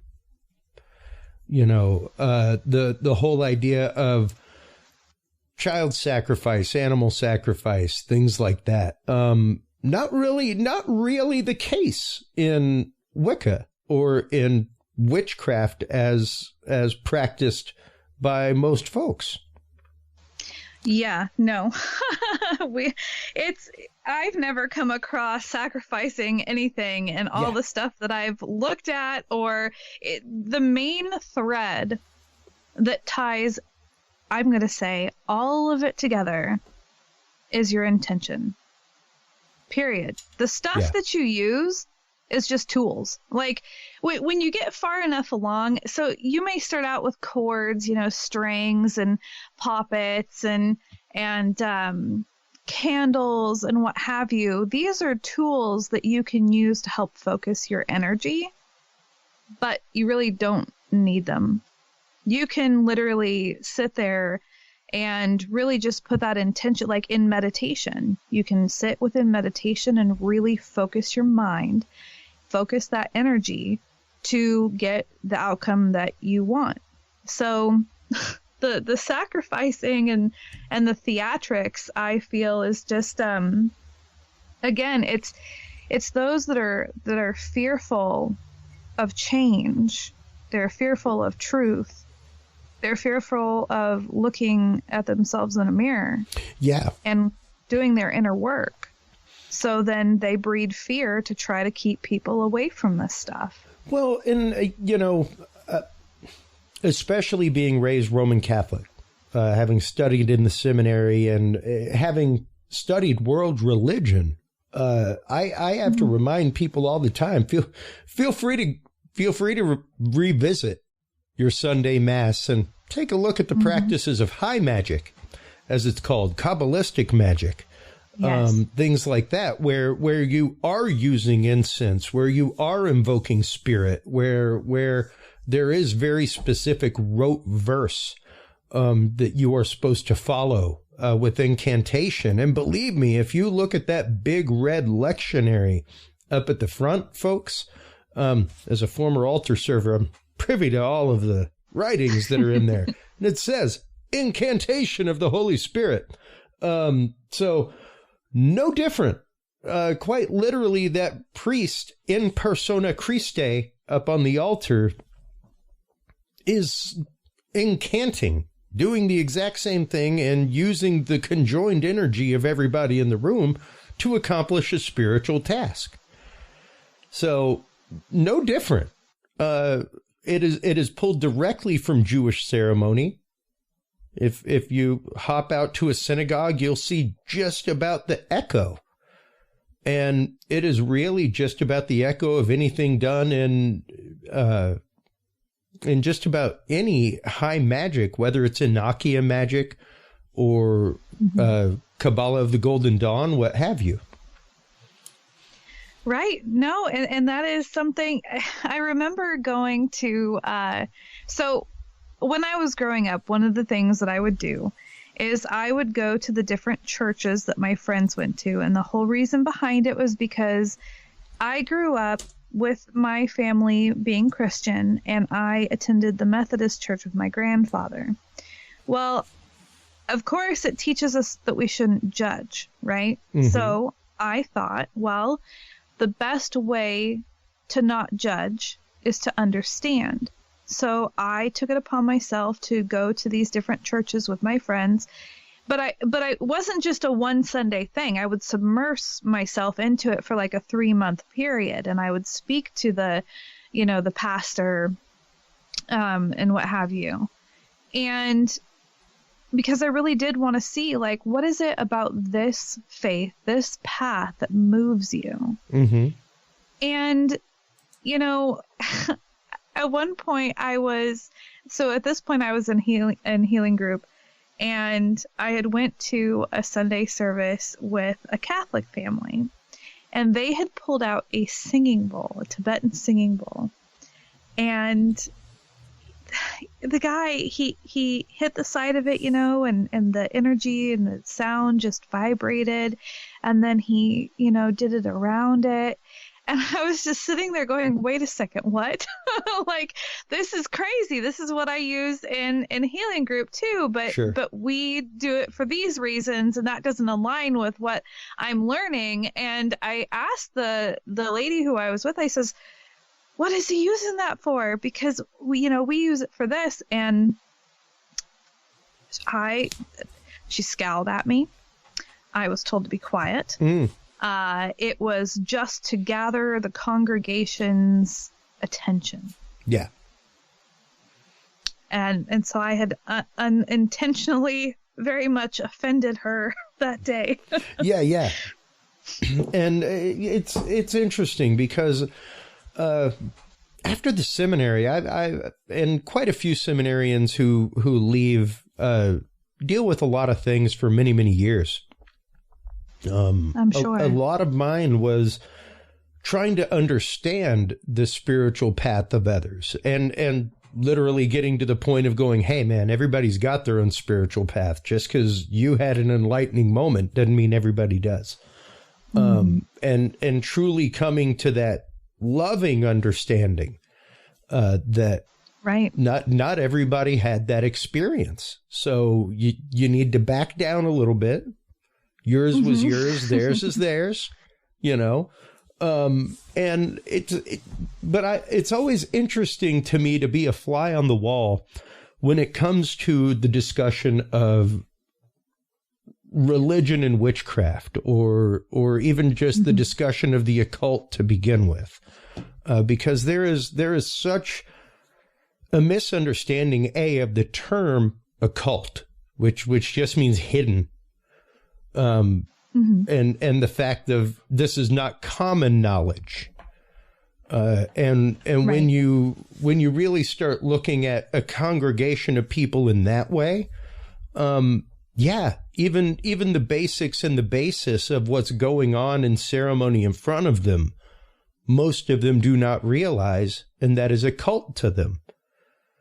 Exactly. The true meanings behind it, the meaning of the incense, everything else, all the physical things that are used to bring the congregation together, all done in very magical ways and for very magical reasons. No, I agree with that.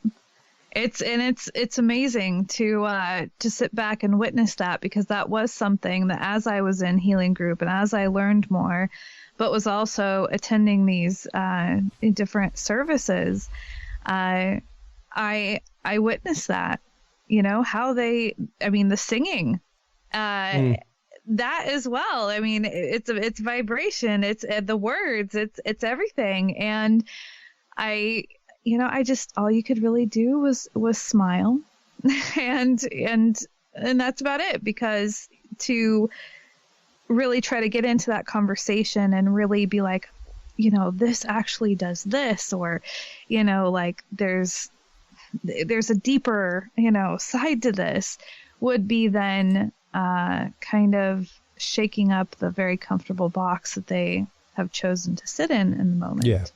Yeah. And even the origin of Halloween here in America, not that this time of year is not celebrated by numerous cultures the world over, but it is not called Halloween. There's All Hallows Eve. There's, of course, in the with Wicca practicing folks, Samhain.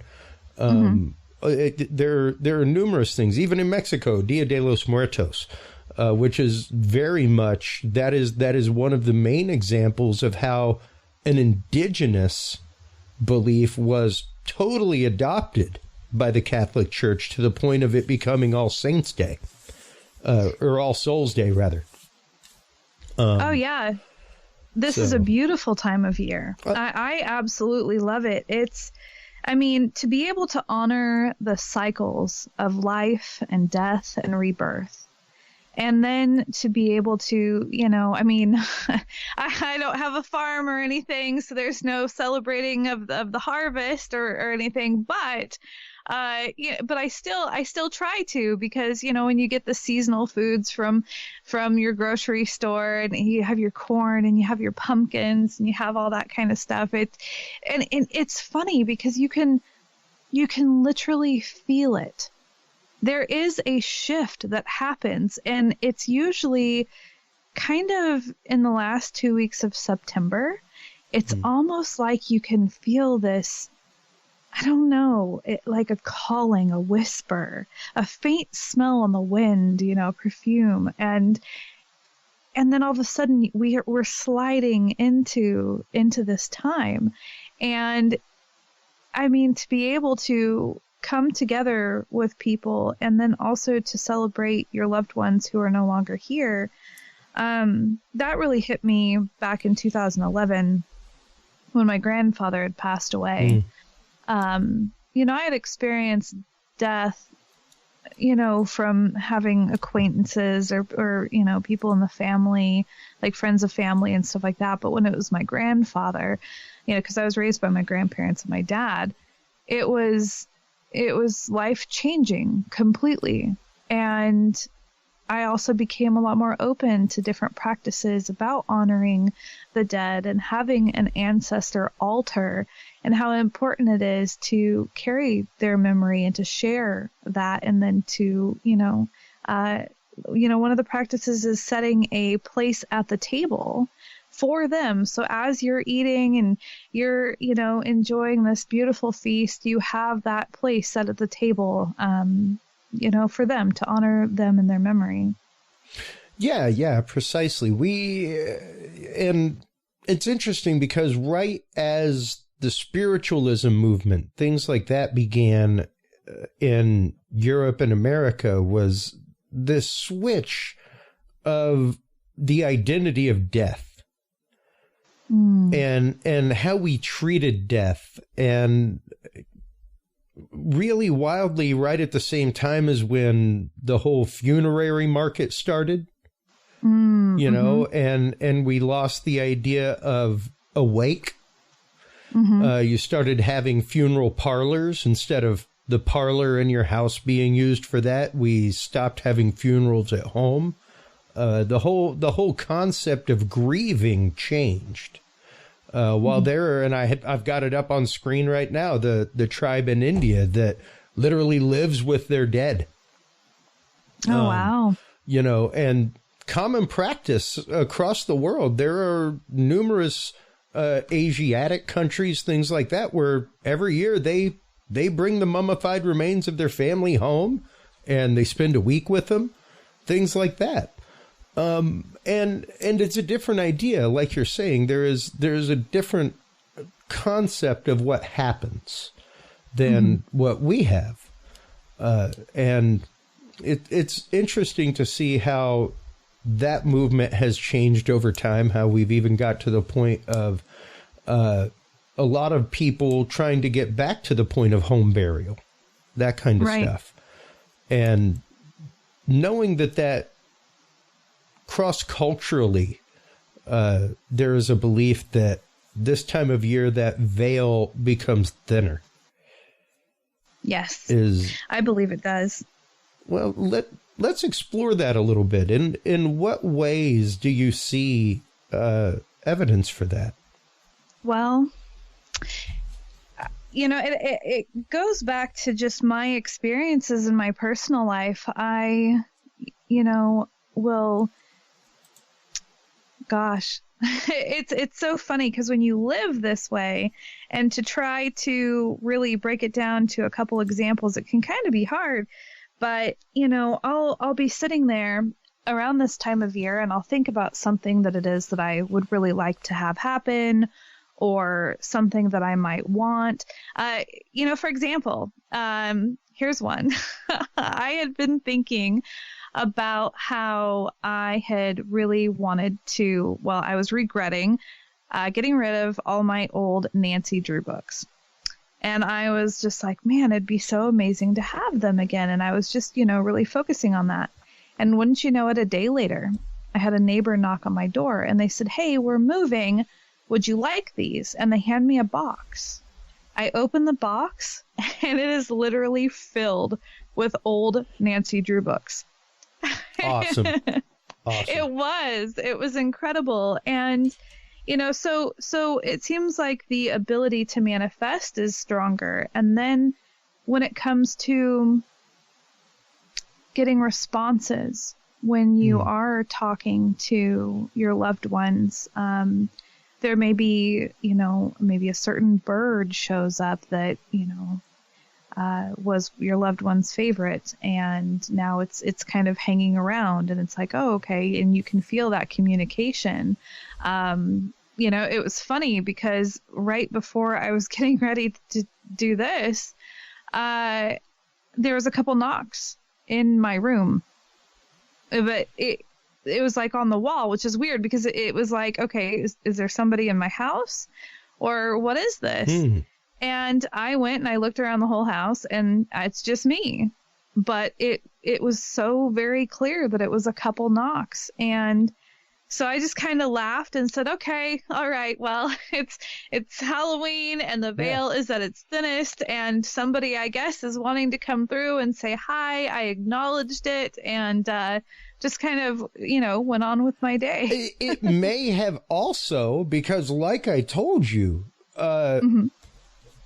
your book literally arrived on my doorstep moments before I called you. I was waiting for the knock on my door. Oh my gosh. So there, like, wow. I may have very well manifested that knock in your house. You know what? You're right. That's incredible. And look at that. And I think that kind of brings up a really big point. Because especially whenever you're talking witchcraft, heck, man, let's talk about it in the form of prayer real quick. Oh, yes. For all of you out there who may not be open-minded enough to consider casting a spell, manifestation, what have you, any of these buzzwords that we've used tonight, let's just talk about it in the power of prayer. The real question is, are you looking for a specific answer to your prayer, or are you open-minded enough to see the answer to your prayer in something that you may not consider? Beautifully put. Yes. Because that's really what you have to do with manifestation, prayer, any of it. Like, if you are giving it an exact I challenge you to tell the universe, capital U, God, Jesus, what have you. Like, and I used to tell this to the classes that I taught. Feel free to, hey, God, please help me. I need to pass my geometry test tomorrow. Like, I'm shafted if I don't. I won't graduate. I need to pass. You kind of got to do your work and study your geometry, guy. Like the odds of you casting a spell to miraculously pass geometry are next to nil. Yeah, it's true. Like, it's I don't care what space credits you got built in. This is coming from a dude that did it. All right. And like, I served at the altar and I worked at my church and I did all kinds of things, hon. So I had a lot of space credits built up. Didn't help me pass geometry. I needed to study my geometry. Like, you've got to put your work into it as well. And that also means that you've got to put your work into looking for the result. You can't be so lazy as just to expect your result to be like verbatim what you're looking for. It doesn't really work that way, does it? No, you are right on. And that is one of the big things that I've talked about too, is that, you know, it's not, you can't just ask, you can't just say, you know, hey, universe, hey, whatever, because I mean, yes, the universe is conspiring to gift you all these amazing gifts. The gifts are already coming to you. Yep. But guess what? You have to do the work. Yeah. You have to. There's no way around that. And it's also not going to give you what you don't need. Exactly. It's not going to like make you rich. You know, like that's truly the whole Aladdin's genie situation. Careful asking for a ton of gold. It may just fall out of the sky on top of you. Right. You know, so it is a be careful what you ask for, and be careful how you ask for it and the intention with which you ask. Because even like you said earlier, with doing the knot work when you were younger and the immediate scare away that you had. Not many people are aware of that whole threefold principle in magical practice, things like that, where whatever energy you put forth will return to you threefold. So if you're casting a spell with evil intent, prime example, we numerous times over the last many years, and occasionally political things happen, stuff like that. But the one thing that I kept mentioning was, why is this coven of witches trying to cast a spell to harm Donald Trump? Like, you cast a spell to make sure he didn't get elected. How'd that work out? Right. Like, he got elected. Careful what you put out there, because it may just boomerang back 3 times over, you know? Oh, yeah. And when you're talking about, like, let's get together and cast a spell to cause somebody harm or to cause ill will, not truly the path of Wicca, not really any true Wiccan practice in any way, shape, or form. Not that there isn't black art out there, not that, and even the misnomer of the fact that, like, Satanism practices like that. No, it doesn't. Yeah, no, I mean, I have a couple examples too. Please. You really have to be careful of what you ask for, because I remember I wanted to manifest, and I remember saying this, that I wanted to have a healing house. I wanted to be able to move from where I had been currently living, and I wanted to move into a much nicer place, a place that reminded me of home, a place that I could practice my healing. And that's all I focused on, was the outcome, the place. Well, we ended up at that point, we ended up with a notice that they were not going to re-sign our lease, and we were not ready to up and move at that point. But it was one of those things where it's like, all right, you want to move? Yeah, Boom. yeah. Here, No, it's happening now. Yep. Well, now you got no choice. Get it moving. Oh, yeah, exactly. And I remember too, when there was this program, it was called the Mind Detox. And then it morphed into what was known as the Shakti Challenge. And it was literally about learning how to rewire the brain, because that's possible. You know, when we have habits, right, it's this spark between, well, it makes a bridge, and you have to, you know, practice something else, a different response, a different whatever, to, you know, create a new bridge. To really be able to let go of those old habits. But as we were going through it, I remember in the very beginning, there was kind of this warning, and it said, you do understand that as you go through this practice, the universe is going to align you with your highest and best purpose. So what that is going to mean is that the things that no longer serve your highest and best purpose are going to fall out of your life. And it wasn't long after I begun this, I got a divorce. And there was a lot of things that changed. I got a divorce, I moved.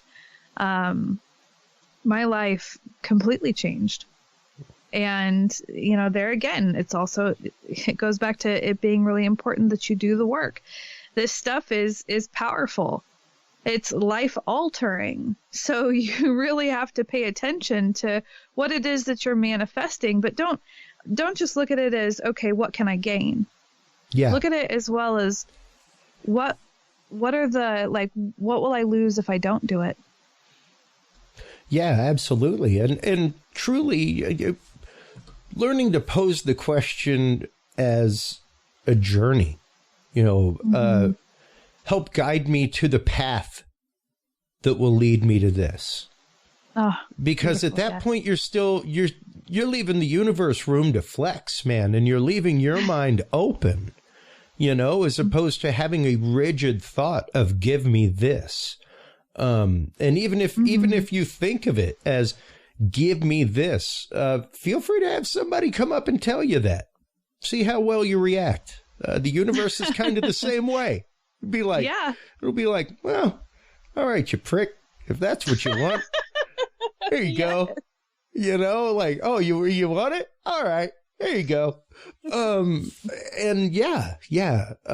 It can be rough lessons sometimes. And how did you, because I mean, obviously these are emotional lessons for you. These are huge life lessons that even to your own admission, you were not quite ready for. Right. How have you reconciled that since? How have you seen that working in your life since? Oh, goodness. Well, okay. So we're going to take my divorce as the starting point here. Okay. And it was incredible because it was like, okay, it's right in front of me. And at this point, I had no idea what I was going to do because I had been a stay-at-home mom, wife, and it was a tough marriage. There was a lot of mental, emotional abuse and stuff. And so, I didn't have a car. I didn't have job history. I didn't have a dime to my name. And I was just like, I don't know how I'm going to do this. And I decided to release it to the universe. And I laughed and said, universe juice, right? Right. Here we go. Here we go. I'm just going to trust. I'm going to continue to work on me and manifesting and really trying to align my life with the things that are for my highest and best purpose and to focus on healing myself and others. And all of a sudden, the next thing I know, I end up, I was volunteering at a dental office, and the assistant, she ended up quitting for some reason. And then all of a sudden they look at me and they go, all right, you're up. And I'm like, what? I'm up for what? And I received on the job training as an assistant. Wow. And yeah. And that was incredible. And then all of a sudden, because I was working with my best friend, I was like, man, I wish that I could move back to our hometown. And it'd be so cool to be able to carpool and have our kids in the same sitters. And I was like, well, universe juice, let's pull up Craigslist. And sure enough, on Craigslist, the very first unit for rent was literally one house down from her. Wow. And in our hometown. And I was like, all right. So I called them and it was mine in less than 24 hours. And I was just like, oh my gosh, this is incredible. And then from there, I just kept believing in myself and in the universe and the energy, because it was, showing me that this stuff is really, it's true. And so boom, I end up launching KPNL, and which that took off, and that was incredible. And from there, there were things that I never thought that I would do. I didn't think that I would travel. I didn't think that I would own my own businesses. I didn't think that I would ever really write a book. And here it is 4 short years later. Okay. And I have flown, I've been to Ohio several times, Texas several times, Tennessee, and out to Ireland. I left the States and I was in Ireland, and I mean, gosh, and then I published my book in February of this year, and now I'm already, started on my second one. And so it's incredible. And it keeps showing itself every day. So that's my big thing that I want anybody that's listening. I don't believe in impossible anymore. Yeah. Because if you really want something bad enough, and it's a positive thing, it's something that does align with your highest and best purpose, do the work, and it's already yours. Yes, exactly. And that is I cannot express the number of times that we have mentioned that on this show with guests. And even before we had guests in our previous incarnation, where it was like, you have to understand that you can't ask for something that will cause harm to you or others. You can't ask for something that, maybe you're just not supposed to have, and you got to be okay with not having it. Yeah. You know? Yeah. And you really do have to learn that point of humility where it's the fact of, like you said, does this align with my higher self and what I should be doing? Because as long as it does, there's no reason, as long as you put the work in, that the universe will not grant it. Exactly. And tell us a little bit real quick before we let you go about the Caravan of Lore. Because it's interesting. I have been going through the website, things like that. Aww. Tell us a little bit about why you started the Caravan, what it's all about. Yeah, so the Caravan was the very first thing that I ever ended up doing. So let's see, we're going to go all the way back when, so my children were younger and I was homeschooling. And we had this unit where we were talking about the development of electricity and entertainment. Now, I grew up with my grandparents and my dad, like I said, and they were really into antiques.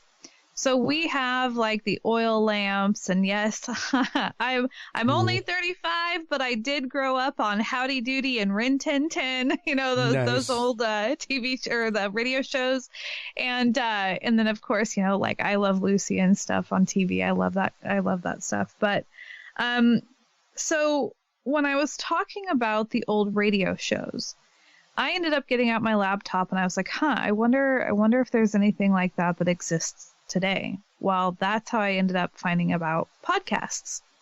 So from there, I ended up finding a podcast that really encompassed all things paranormal. And I was just shocked because I was like, oh man. So I kind of read through the description and I was like, wow, there's other people out there that have had these experiences that are similar to mine. One of them that really stood out was talking about shadow people, because I was like, wow, so I'm really not alone. This is something that people have experienced throughout the world. Well, eventually I ended up as a guest on that show and I told my story. And afterwards, I remember getting messages from people, again, all over the world. One was from New Zealand. One was from somewhere on the East Coast, someone, in the South. And they were just like, thank you so much for sharing your stories. This was incredible. I've had this experience too. From having these experiences, I was like, this is another form of healing, and from being in healing group from 15 till into my 20s, I knew that I was a healer, and I knew that was one of my jobs here, while I'm doing this incarnation. And I was like, this is how to do it. This is how I want to do it. And so I ended up creating the podcast with a co-host at the time, and we brought people on. We would research topics and we'd share those topics, and then we'd also bring people on to tell their stories. And it was just this incredible journey. And, and from there, KPNL was born because not only did I want to cater to the experiencers, but I really wanted to elevate those in our community that are doing what I'm doing and be like, you're giving these people a stage. You're having an active hand in this healing. And so I wanted to bring everybody together in one place and really let them, the difference with my network is that I want it to be a canvas for everybody that is there. I don't want to constrain you with time limits or exclusivity or anything like that. I want them to really be able to flourish there, because the main goal in everything that I'm doing, whether it's the Caravan, whether it's KPNL, whether it's any book that I publish, it's healing. That's my goal. That is such a beautiful message. I want to thank you so much for your time tonight talking about this topic. Once again, I love Halloween, but I always kind of cringe with the misunderstandings that people have of just indeed the occult and Wicca and witchcraft and its history to begin with. So thank you as a practitioner for coming in and talking about that. I'd love to have you on again and again talking about this topic and so much more. I would love that. I'd be honored. This was truly incredible. Thank you so much for having me. Oh, absolutely. Anytime. Before we let you go, let everybody know where they can go to catch up with the Caravan of Lore, where they can go to follow you, where they can go to follow KPNL Radio. If I'm not mistaken, you have an app coming out soon. Is that right? I do. So we had an app on Android for KPNL, but the hosting company that I use, they redid it, so I have to relaunch it. So I'm in the process of relaunching a new Android app for KPNL. Great. So where to find it all? If you go to Google and you type in KPNL Radio, it should be the very first thing that pops up. Also, it's kpnl-db.com. Same thing with the Caravan. You can type in the Caravan of Lore or the Caravan Library of Lore on Google. It'll be the first thing that pops up.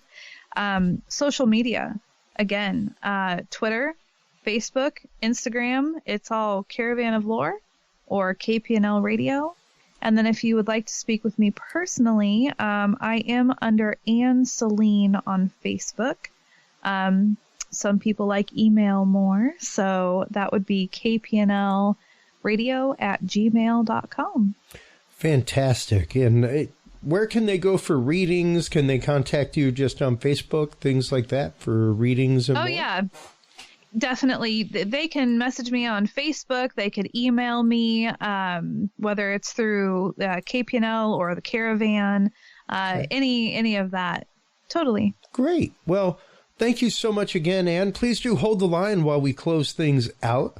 While you were online checking out everything from the amazing Ann Selene, as well as Caravan of Lore and KPNL Radio, make sure to stop on by Curious Realm, folks. CuriousRealm.com is the website. That is where you can find all the episodes. That's where you can follow us on social media. There's all the platforms over there on the right.